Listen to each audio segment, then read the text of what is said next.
Para iti balitang espesyal, rinambakan ti Filipino-American ani Evangeline Vanji Paredes, ti may kasanggasot kat sangapula pa nagkasangay na, ken nabigbig kas kabakitan nga gindig iti Washington District of Columbia.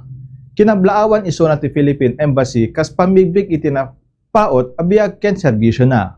Iti World War II, nagserbi iso na sekretary ni Manuel L. Quezon iti panawen iti Philippine Government in Exile ken nagtrabaho pa iti salinong ni Carlos P. Romulo sakbayan nagserbi iti 3 dekada iti US Department of Defense. Kalpasan iti karera na intultuloy na ti nagserbi iti komunidad kas volunteer kalpasan iti nagbalin a karera na. Kalpasan ti karera na intultuloy na ti nagserbi iti komunidad kas volunteer. Detan ti balitang espesyal ti Bombo News and Views, siak ni Bombo Jonathan Cabildo, and this is Bombo Radio Philippines, the #1 radio network in the country, your trusted source of news and information. Basta Radio. Bombo!